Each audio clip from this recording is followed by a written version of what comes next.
ఇంట్లో కూర్చుని ఇంగ్లీష్ నేర్చుకోవాలనుకుంటున్నారా? అయితే వెంటనే మా స్పోకెన్ ఇంగ్లీష్ క్లాసెస్‌కి కాల్ చేయండి. హలో నమస్తే, వెల్కమ్ టు సుమన్ టీవీ. ప్రస్తుతం మనతో పాటు సైకాలజిస్ట్ గాయత్రి ఉప్పాలపాటి గారు ఉన్నారు. వీరితో ఈరోజు కొన్ని విషయాలు మనం డిస్కస్ చేద్దాం. హలో అండి, నమస్తే. నమస్తే. సో ఇప్పుడు టీనేజ్ గర్ల్స్ ఆర్ఎల్స్ అడల్ట్ గర్ల్స్ మనం చూసుకున్నట్లయితే రాదర్ దెన్ పేరెంట్స్ కి ఓపెన్ అప్ అయి చెప్పే కంటే దే ఆర్ ట్రస్టింగ్ అదర్స్ అనమాట. అంటే లైక్ ఫ్రెండ్స్ కావచ్చు, ఆర్ఎల్స్ యంగ్ అడల్ట్స్ చూసుకుంటే పార్ట్నర్స్ ఆర్ రిలేషన్షిప్ లో ఉన్న ఆపోజిట్ పర్సన్ దగ్గరే ఎక్కువగా ఓపెన్ అవుతున్నారు. సజెషన్స్ ఆర్ సంథింగ్ వాళ్ళ ఏది ఉన్నా కానీ. ఎందుకు ఈ సిచ్యువేషన్ వస్తుంది అంటారు? అసలు పేరెంట్స్ కే ఎక్కువగా తెలిసి ఉండాలి అండ్ పేరెంట్స్ దగ్గరే వాళ్ళు ఓపెన్ అప్ అవ్వాలి యాక్చువల్లీ. బట్ వాళ్ళు అది కాకుండా అవుటర్ పర్సన్స్ మీద ఎక్కువ ట్రస్ట్ చేస్తున్నారు, అక్కడికే ఓపెన్ అవుతున్నారు. ఈ సిచ్యువేషన్ ఎందుకు వస్తుంది అండ్ దీన్ని ఎలా కరెక్ట్ చేయొచ్చు? ఫస్ట్ థింగ్, ఐ థింక్ ఇది కూడా నేను క్లినికల్ ఎక్స్పీరియన్స్ నుంచే చెప్తున్నాను. ఎప్పుడైతే పిల్లలు మన దగ్గర ఓపెన్ అప్ అవ్వట్లేదు, అవతల వాళ్ళ దగ్గర ఓపెన్ అప్ అవుతున్నారు అంటే ఫస్ట్ థింగ్ మనకు అండర్స్టాండింగ్ ఏంటి అంటే ఎక్కడో సంథింగ్ వెంట్ రాంగ్ నా రిలేషన్షిప్ లో, అంటే పేరెంటల్ రిలేషన్షిప్ లో ఎక్కడ తేడా కొట్టింది అన్నది ఫస్ట్ ఫీడ్బ్యాక్ అండి. చాలా సార్లు ఏమవుతుంది అంటే యాజ్ పేరెంట్స్ మనం ఫీడ్బ్యాక్ అన్నది రిసీవ్ చేసుకోవడం ఆపేస్తాం. మనం ఏమనుకుంటాం అంటే ఫీడ్బ్యాక్ వన్ వే అనుకుంటాం. అంటే పిల్లల్లో ఏ తప్పు గ్రహిస్తున్నాం, ఏది కరెక్ట్ చేయాలి అన్నది మనమే చెప్పాలి, వాళ్ళు మనకి చెప్పే ఆస్కారం ఉంది అన్నది మనకు అసలు గ్రహింపులోకే రాదు. సో ఫీడ్బ్యాక్ అన్నది ఇంట్లో ఎప్పుడు కూడా వన్ వే కింద డ్రైవ్ అవుతుంది. నేను చేసేదే కరెక్ట్, వాళ్ళకి కరెక్ట్. అలాగే నీ గురించే ఫీడ్బ్యాక్ ఇస్తాం. ఇప్పుడు నువ్వు సరిగ్గా చదువుకోవట్లేదనో, లేకపోతే సరిగ్గా ఇంట్లో ఉండట్లేదనో, లేకపోతే సరిగ్గా ఫ్రెండ్స్తో ఉండట్లేదనో, టైంకి ఇంటికి రావట్లేదనో, సరిగ్గా తినడం లేదనో. సో ప్రాబ్లమ్స్ అన్నీ కూడా వన్ వే, పేరెంట్స్ పిల్లల్లోనే ఎంచుతారు. బట్ పిల్లల్ని కూడా పేరెంట్స్ లో ప్రాబ్లమ్స్ ఎంచనిస్తున్నామా? ఇప్పుడు సపోజింగ్ పిల్లలు కూడా చెప్తారు ఒక్కొక్కసారి మనం ఇంట్లో వాళ్ళలో ప్రాబ్లమ్స్ ఎంచుతున్నప్పుడు మన టోన్ కరెక్ట్ గా ఉండకపోవచ్చు. వాళ్ళు చెప్పొచ్చు, ఈ టోన్ తో నాకు చెప్పొద్దు, నేను తీసుకోను అని. యాక్సెప్ట్ ఆర్ రిపీటెడ్ గా నాకు అలా చెప్పొద్దు, ఆర్ నన్ను కొట్టొద్దు, మంచి మాటలతో చెప్పండి. సో ఎప్పుడైతే ఇవన్నీ వాళ్ళు ఫీడ్బ్యాక్ ఇస్తున్నారో, టీనేజర్స్ ఇస్తారు ముఖ్యంగా. మీకు ఏంటి అంటే ఏజ్ 10 to 11 వరకు వాళ్ళు చెప్పింది, మీరు చెప్పింది వింటారు వాళ్ళు. బట్ 11, 12 ప్రీ టీనేజ్ నుంచి టీనేజర్స్ వరకు వాళ్ళు క్వశ్చన్ చేస్తారు. ఎందుకంటే ముఖ్యంగా టీనేజర్స్ ఎలా ఉంటుంది అంటే అందరికీ కామన్ రూల్ ఉండాలి. ఇప్పుడు నువ్వు నా మీద అరుస్తే నేను నీ మీద అరుస్తాను అన్నది ఉంటుంది. నువ్వు టీవీ చూస్తూ నన్ను టీవీ చూడొద్దు అంటే నేను వినను అంటారు. నువ్వు ఫోన్ లో నిత్యం నువ్వు రీల్స్ చూసుకొని నువ్వు స్వైప్ చేసుకొని నన్ను చూడొచ్చా క్వశ్చన్ చేస్తారు. ఖచ్చితంగా టీనేజర్స్ ఫస్ట్ క్వశ్చన్ చేసేది కామన్ రూల్ ఫర్ ఎవ్రీబడి. నువ్వు ఏది చేస్తే నేను అది చేస్తాను. నేబర్ బాబు ఒక అబ్బాయి అలాగే వాళ్ళమ్మ అరుస్తుంటే ఎందుకు ఇంత గట్టిగా అరిసి చెప్తున్నావు, మామూలుగా చెప్తే వింటాను కదా అని అంటున్నాడు. 11 years కిడ్. తర్వాత వాడు కూడా అరవడం స్టార్ట్ చేస్తాడు. బికాజ్ అప్పటికి వాళ్ళు ఫీడ్బ్యాక్ రిసీవ్ చేసుకోకపోతే ఈ విధానంలోనే వీళ్ళు కంట్రోల్ అవుతారు. So this is the anger expression. అంటే ఎవరికన్నా కోపం వస్తే అవతల వాళ్ళ మీద అరచ్చు అనమాట. సో అమ్మ కోపంలో నా మీద అరుస్తుంది, సో నేను కూడా కోపంలో నీ మీద అరుస్తాను. రేపు కోపంలో టీచర్ మీద అరుస్తాను, రేపు కోపంలో సమాజంలో బయటికి వెళ్ళాక ఎవరి మీద అరుస్తాను. సో జనరలైజ్ చేసుకుంటారు వాళ్ళు. So as parents feedback should be two way అన్నది ఫస్ట్ మనకు ఆ గ్రహింపులోకి రావాలండి. చాలా వరకు మనం ఏం చేస్తాము అంటే ఫీడ్బ్యాక్ ఇస్ వన్ వే అనుకుంటాం. నేనే ఇస్తాను నీకు ఫీడ్బ్యాక్, నువ్వే ప్రాబ్లమ్, నువ్వే మారాలి, నాలో ఏం ప్రాబ్లం లేదు, ఇవన్నీ ఉంటాయి. అలాగే ఇంకొకటి ఏంటి అంటే టీనేజర్స్ ఎప్పుడు కూడా కామన్ రూల్స్ ఎస్టాబ్లిష్ చేయమంటారు. నువ్వు ఏది ప్రాక్టీస్ చేస్తున్నావో అదే నాకు చెప్పు, నేను ప్రాక్టీస్ చేస్తా. సో పేరెంటింగ్ ఎప్పుడైతే ప్రీచింగ్ అవుతుందో, అంటే మనం ఏది ఆచరణలో పెట్టాం కానీ వాళ్ళకి చెప్తుంటాం రూల్స్ రెగ్యులేషన్స్ ఎలా ఉండాలి, చిట్టాలన్నీ చెప్తాం. వాళ్ళు మిమ్మల్ని 24/7/365 గమనిస్తారండి. సో మీరు ఆచరణలో పెట్టండి వాళ్ళు అసలు తీసుకోరు మీ దగ్గర నుంచి. క్వశ్చన్ చేస్తారు, నువ్వు ప్రాక్టీస్ చేస్తున్నావా నీ లైఫ్ లో? సో మన దగ్గర ఆన్సర్ ఉండదు కదా. సో ఫస్ట్ ఆఫ్ ఆల్ నా పిల్లలు ఎవరినో ఒకరిని నమ్మేస్తున్నారు అనే బదులు మనం యాక్చువల్లీ ఎక్కడో దగ్గర నమ్మకం కోల్పోయాము అన్నది పేరెంట్స్ యాక్సెప్ట్ చేయాలి. అండ్ అగైన్ ఇక్కడ కొంతమంది పేరెంట్స్ కొంచెం బాధ అనిపిస్తుంది, వాళ్ళకు ఒక తీసుకోవడానికి కష్టంగా అనిపిస్తుంది. నా మీద నమ్మకం పోవడం ఏంటి అన్నది. పోతుందండి నమ్మకం. మనం యాక్చువల్లీ రెస్పెక్ట్, నమ్మకం అన్నది మన బిహేవియర్ వల్లనే వస్తుంది. ఫస్ట్ రెస్పెక్ట్ వస్తుంది మనం ఎప్పుడైతే కన్సిస్టెంట్గా ఒక పద్ధతి ప్రకారం అంటే వాళ్ళ నుంచి పిల్లల నుంచి ఏదైతే ఎక్స్పెక్ట్ చేసుకుంటున్నామో అది మన ఆచరణలో చూపిస్తామో పిల్లలకి ఫస్ట్ మన మీద రెస్పెక్ట్ వస్తుంది. రెస్పెక్ట్ తర్వాత వచ్చేది నమ్మకం. రెస్పెక్ట్ నమ్మకం ఉన్న చోట ప్రేమ ఉంటుంది. సో ఈ 3 లెవెల్స్ ఉంటాయి వీటిలో.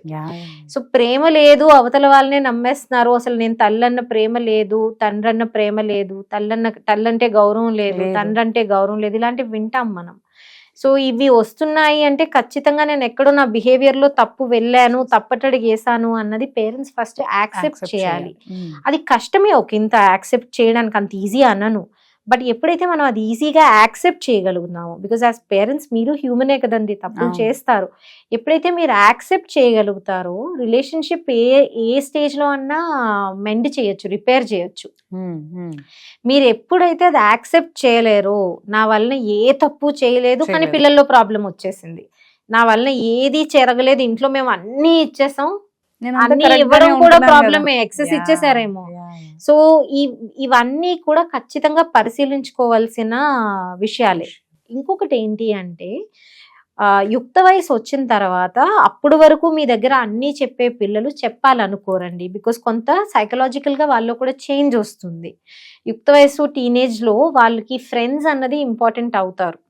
పియర్ ప్రెషర్, పియర్ ఇన్ఫ్లుయెన్స్ ఆ టైంలోనే స్టార్ట్ అవుతుంది వాళ్ళకి. అలాగే వాళ్ళని సైకలాజికల్ గా కూడా వాళ్ళు ఆ స్టేజ్ లోనే డిఫైన్ చేసుకుంటారు. 13 to 18 మధ్యలో వాళ్ళని వాళ్ళు డిఫైన్ చేసుకోవడం స్టార్ట్ చేస్తారు. సో ఈ టైం అప్పుడు ఖచ్చితంగా మీరు ఇంపార్టెంటే, బయటనున్న పియర్స్ కూడా ఇంపార్టెంటే.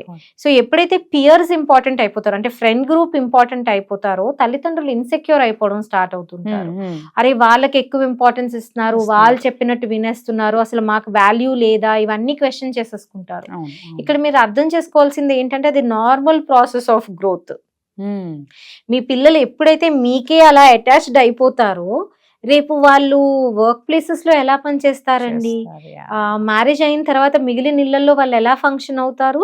సో బయటకి వెళ్తేనే వాళ్ళకి సోషల్ స్కిల్స్ డెవలప్ అవుతాయి. సో బయట వాళ్ళకి కూడా ఇన్ఫ్లుయెన్స్ అవుతున్నారు, ఇంపార్టెన్స్ ఇస్తున్నారు అంటే మీకు ప్రయారిటీ తగ్గిపోయింది అని కాదు, మీతో పాటు మిగిలిన ఎక్స్టెన్షన్స్ వస్తున్నాయి వాళ్ళకి అని అర్థం చేసుకోవాలి. సో ఒక గూడులో ఉన్న పిట్టకి రెక్కలు వచ్చి ఎగరాలి కదా, అవునా కాదా? సో ఎగరనివ్వాలి, మీరు హ్యాపీ అవ్వాలి, మీరు రూట్స్ లాగా అనమాట. సో ఆ bird will always come back, roots ఎప్పుడైతే స్ట్రాంగ్ ఉంటుందో. అయితే రూట్స్ ఎప్పుడు స్ట్రాంగ్ ఉంటాయి అంటే మీ పట్ల వాళ్ళకి రెస్పెక్ట్, నమ్మకం, ప్రేమ ఉంటే వాళ్ళు ఎక్కడికి ఎగిరినా సరే తిరిగి మీ వెనకతలకు వస్తారు, మీ రూట్స్కి వస్తారు. మీరు ఎప్పుడైతే ఇన్సెక్యూర్ అయిపోతారో, అందరికీ ఓపెన్ అప్ అయిపోతున్నారు, నాకు అవ్వట్లేదు, నాకు తెలియట్లేదు, టీనేజ్ లో కొంచెం చెప్పాలనుకోరు.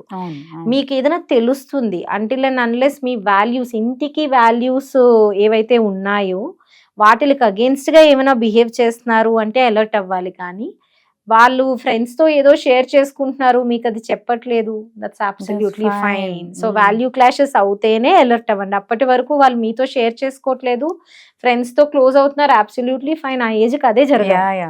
మీతో ఉంటేనే మిగిలిన ఇమోషనల్ స్కిల్స్, సోషల్ స్కిల్స్ పెరగను. మీ నుంచి దూరం అవుతేనే పెరుగుతున్నాయి. సో మీ నుంచి దూరం అవుతున్నారు, ఇండిపెండెంట్ అవుతున్నారు అంటేనే మీరు హ్యాపీ ఫీల్ అవ్వాలి. ఆ రెక్క రానివ్వాలండి, అది కట్ చేసేయకూడదు. ఇంకొకటి ఏంటి అంటే మోస్ట్ ఇండియన్ సెట్టింగ్స్ లో మనకు అసలు మెంటల్ హెల్త్, ఇమోషనల్ హెల్త్ ఇవన్నీ మనకి తెలియవండి. ఫ్రాంక్లీ స్పీకింగ్ మనకు అసలు మన ఇళ్లలో ఇది మనం మాట్లాడుకోము, మనకు అవగాహన కూడా లేదు. మనకి మెంటల్ హెల్త్ కానీ ఇమోషనల్ హెల్త్ కానీ మనకు ప్రాబ్లం ఎప్పుడైపోతుంది అంటే యుక్త వయసులో ఉన్న ఆడపిల్లలు బయటనున్న అబ్బాయిలను నమ్మి వాళ్ళకి ఎక్కువ ఇంపార్టెన్స్ ఇస్తే మనకు అది ప్రాబ్లం అయిపోతుంది. బికాస్ పరువు, గుట్టు ఇలా చేస్తున్నారు ఏంటి అని అప్పుడు ప్రాబ్లం అంటాం. లేదా ఎకడమిక్ గా సరిగ్గా చదువుకోవట్లేదు, స్కోర్స్ డిప్ అయిపోతున్నాయి అంటే సడన్ గా మెంటల్ హెల్త్ మనకు కన్సర్న్ అయిపోతుంది. సో మనం ఏంటి అంటే prevention is always better than cure. మీరు ఎప్పుడైతే పిల్లల పట్ల పిల్లలకి మీ పట్ల రెస్పెక్ట్, ట్రస్ట్ అనుక్షణం మీ ప్రవర్తనతో కాపాడుకుంటారో, ఎలా ఉండాలి పిల్లలు అనే దానికంట మీరు వాళ్ళకి ఏం నేర్పించాలనుకుంటున్నారో ఆచరణలో చూపిస్తారో ఆటోమేటిక్ గా వాళ్ళు మిమ్మల్ని ఫాలో అవుతారు, మీ బంధం స్ట్రాంగ్ గా ఉంటుంది. అప్పుడు టీనేజ్ లో, యుక్త వయసులో ఈ ప్రాబ్లమ్సే రావండి. సో ప్రివెంట్ చేసుకోవాలనుకుంటున్నారా, టీనేజ్ లో ఇలాంటి ప్రాబ్లమ్స్ రాకూడదు, ఆడపిల్లల దగ్గర నుంచి అన్నా మగపిల్లల దగ్గర నుంచి అన్నా. ఇవాళ మనకి సోషల్ మీడియా ఇన్ఫ్లుయెన్సెస్, రకరకాల ఇన్ఫ్లుయెన్సెస్ లో పడుతున్నారు ఆడపిల్లలు. సో టీనేజ్కి వచ్చేసరికి వాళ్ళు అలా ఉండకూడదు అని అనుకుంటే మీరు ఫస్ట్ నుంచి ప్రివెంట్ చేసుకోవాలి అంటే ఫీడ్బ్యాక్ వాళ్ళు చిన్నప్పటి నుంచి ఇస్తుంది రిసీవ్ చేసుకోండి. నువ్వు నాకు సరిగ్గా చెప్పు, నువ్వు నాతో సరిగ్గా ఉండట్లేదు, ఇలా మాట్లాడద్దు, ఇలా చెప్తే నేను తీసుకోను, ఐఎమ్ సారీ. పిల్లలకి కూడా చెప్పాలండి, పిల్లలకు కూడా రెస్పెక్ట్ ఇవ్వాలి. Every child deserves that respect. పిల్లలకి రెస్పెక్ట్ ఏంటి అని అనొచ్చు, పిల్లలకి రెస్పెక్ట్ ఇవ్వకపోతే మీకు రెస్పెక్ట్ ఇవ్వడం వాళ్ళకి ఎలా వస్తుంది, మనం నేర్పించట్లేదు.